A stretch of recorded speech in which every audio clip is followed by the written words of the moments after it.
a fat goblin. And so our heroes leave for Iron, heading to the north to confront a fat goblin. Reports of goblins besieging the farmlands north of Iron have brought you here, and judging by the smell of smoke in the air, none too soon. You ready your weapons and rush forward, only to be met by a blood-splattered man in a rough, simple clothes. Goblins, he shouts. They're stealing everything. What isn't nailed down and burning what is. They've got me brother. They've got Frederick. You best save what crops you can, or I won't have a hungry winter. But what could be making the goblins so voracious? And so our heroes edge on to find out. And so our heroes went to go on to try and save the crops and save this Frederick.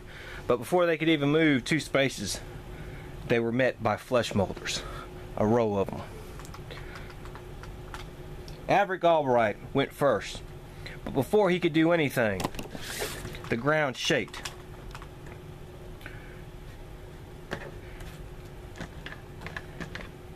Some kind of trap had befallen him.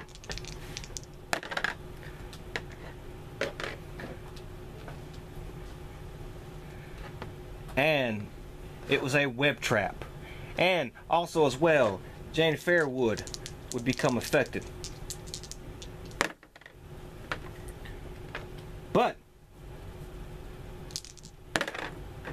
even though she had the lucky charm, she still fell immobilized to the web trap.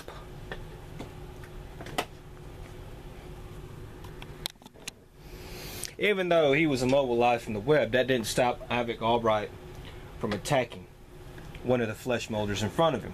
And so he swung his mighty iron battle axe at the flesh molder in front of him, and he hit the thing. But was it good enough to kill the thing? No. Being immobilized hurt him, and he only caught him a glancing blow.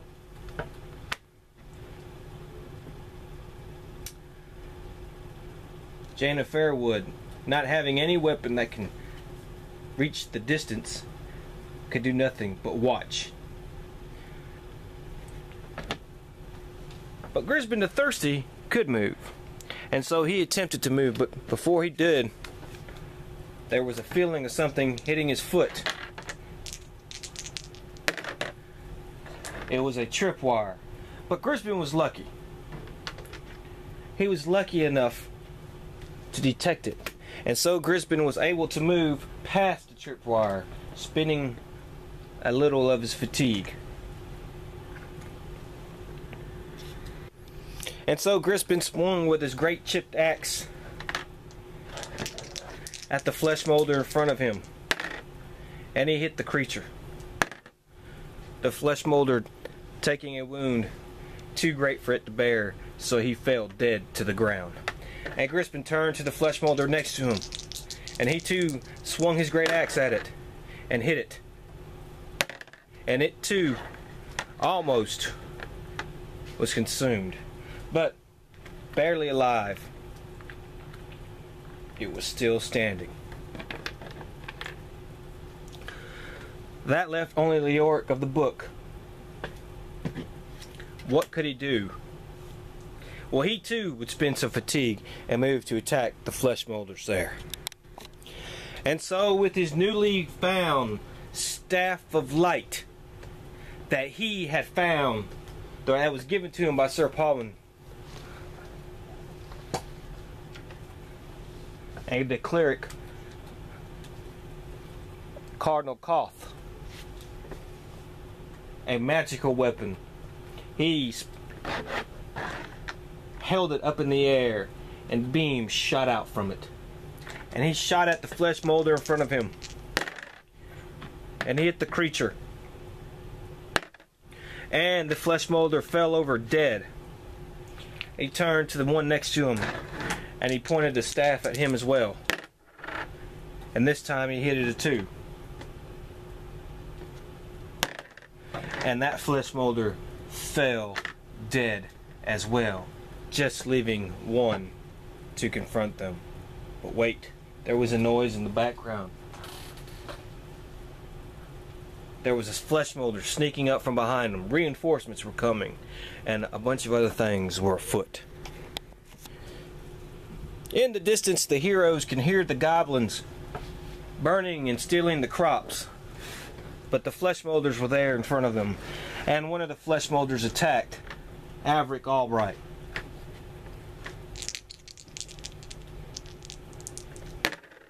And he hit Averick Albright.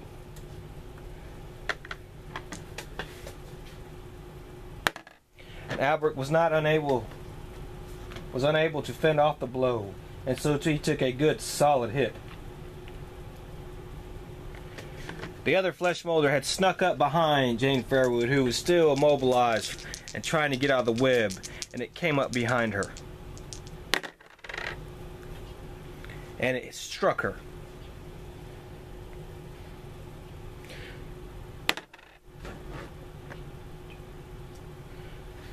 But the blow was a fleeting blow, not really doing much damage to her. But by some magical means, the flesh molder attacked again.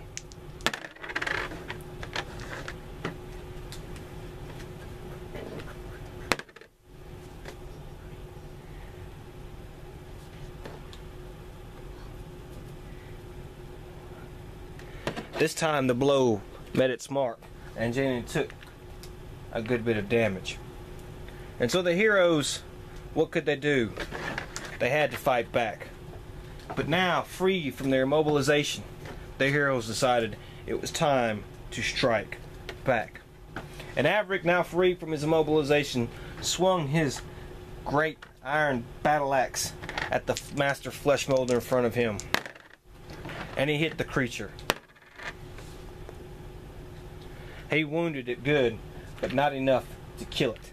And so he swung again, hoping this would destroy evil thing. And it was. And so the master flesh molder fell dead to the ground. Leoric of the book decided he would move next. Should he search, or should he go on to try to intercept the goblins? He decided him and Grisbin would run ahead to try to intercept the goblins. And so Grisbin and Leoric ran off ahead to try to intercept the goblins. Fairwood was there to take care of the orc that had just so hit her from behind. So she swung her steel broadsword, but she missed, still caught off in some of the web. And she swung it again. This time she hit, but it was just a glancing blow.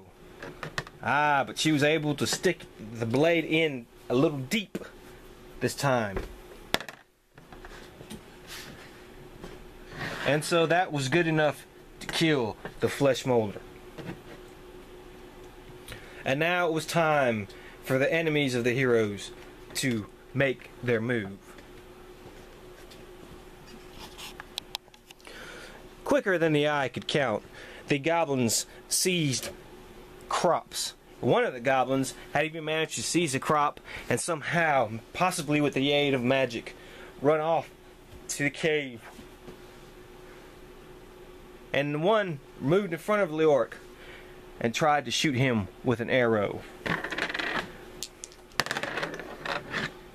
And he hit Leoric.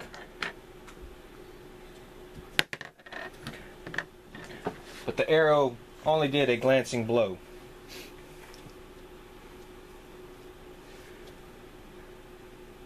The flesh molder, appearing from out of nowhere, decided it was time to attack Fairwood. And so it attacked,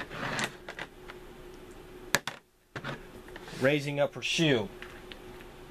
She took only a glancing blow, but somehow, again, through some suspicious sort of magic, helping the enemy, it attacked again, and hit her again, even harder this time. And so she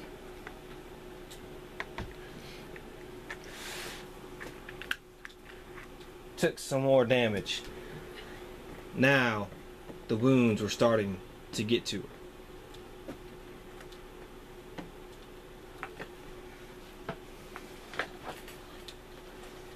Fairwood needed help, and she needed help bad. But it would not be her that would try to kill this flesh molder. No, she decided she was going to try to help the other heroes and let Averick Albright attack this flesh molder.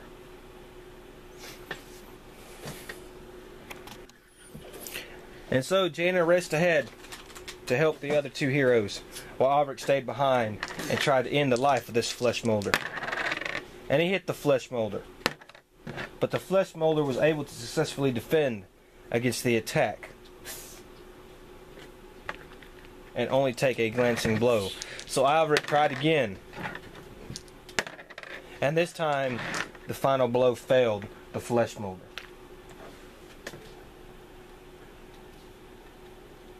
Leoric of the Book had the goblin in front of him.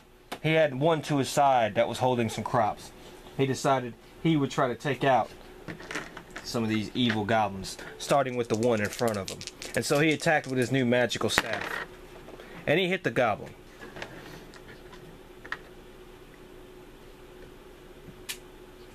And something happened that he had not had yet happened to him before. He could feel when he shot the beam of light out of the magical staff and hit the goblin, he also felt a brief tingling of healing or electricity come into him and refresh him. Oh, so just a little bit. And the goblin fell dead before his eyes. And the goblin next to him, he swung his staff of light and aimed at the beast.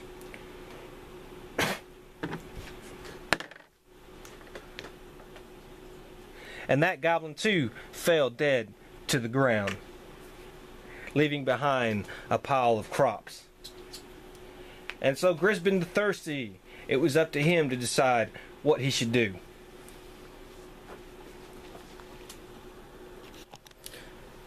And somehow so it was that another flesh molder appeared, and another goblin appeared, and one goblin had been able to get off and into the cave, while another one was halfway there. And so the heroes were in a predicament. There was only one thing of crops left standing in front of them, while the final goblin was making his way towards the cave with the last bushel of crops that was slowly slipping away. And so the flesh molder in front of Averick Albright attacked first. But this time it was a miss. But some kind of magic happened, and something allowed the flesh molder to recover. And he hit Albright.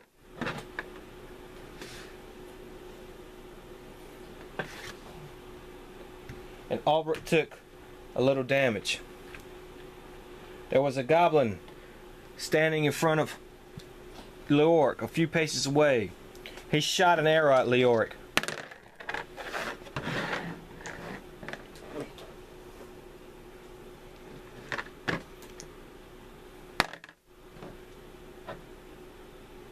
Leoric took but a glancing blow again as well. And so now the heroes had work they had to do. And first, Averick decided he would start. He would kill this new flesh molder that had popped up before him. And he hit the creature. But it was a bad blow. The creature was able to defend against it. And so he swung at it again. And it was a hit, but the creature was still alive.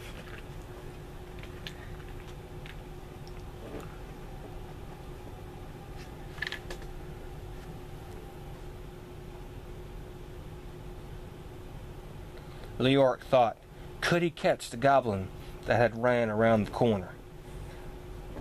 And hoped that Fairwood could destroy the goblin in front of him.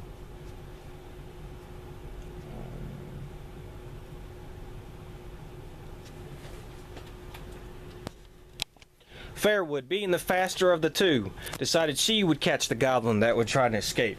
And she had somehow caught up to it, using fatigue and all, and she swung her steel broadsword, hoping to kill it, but she missed.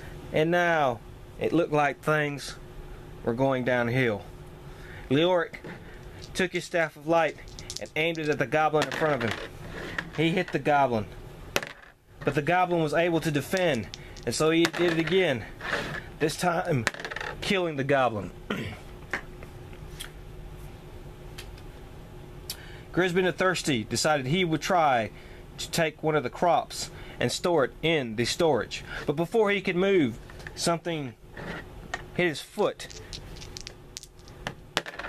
He fell down, hit by another tripwire.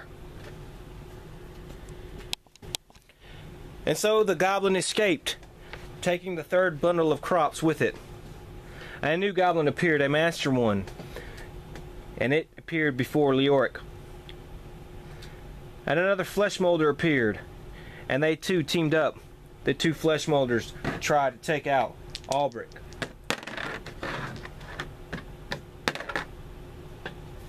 And Albric took a glancing blow from one of them, and the other one attacked. And Albric took another glancing blow.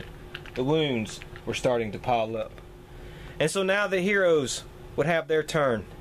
And Albric decided he was going to try to end this once and for all.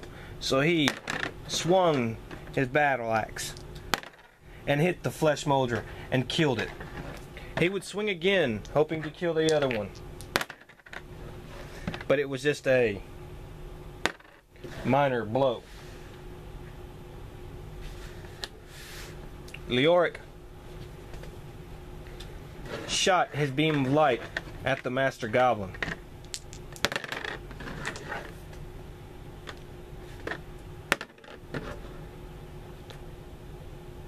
It was a hit, but not enough to kill it. So he shot it one more time. And this time the master goblin was failed. Grisbin grabbed the crops next to him and made off towards the storage area. And so another flesh molder appeared, and another goblin appeared, ready and aiming to take a shot at Jane of Fairwood. But the flesh molders went first, and they attacked Albric again. And they hit him. And he took yet another glancing blow. Glancing blows were starting to pile up. Again, the other flesh molder attacked him.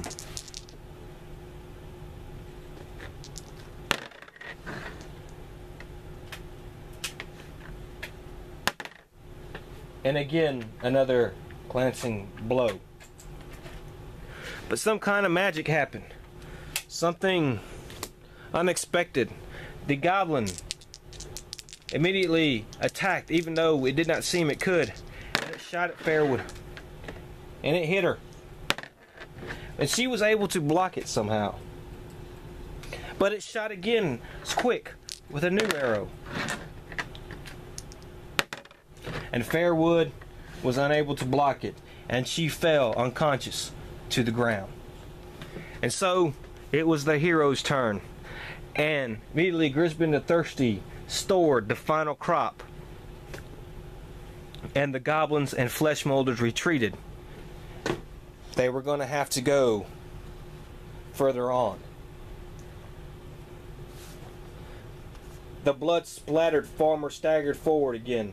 "My brother," he sobs. "They came for him, grabbed him, and a bunch more besides. He weren't always a farmer like me, my lords. Fred was a shadow binder, just like that poor sod got killed in the caravan outside Aram last week. They was friends. Why's them goblins killing and stealing all me brother's friends? Clearly the overlord is interested in this man. You best get led. You'd best get led him to safety. You best lead him to safety." And so our heroes would have to go inside the cave.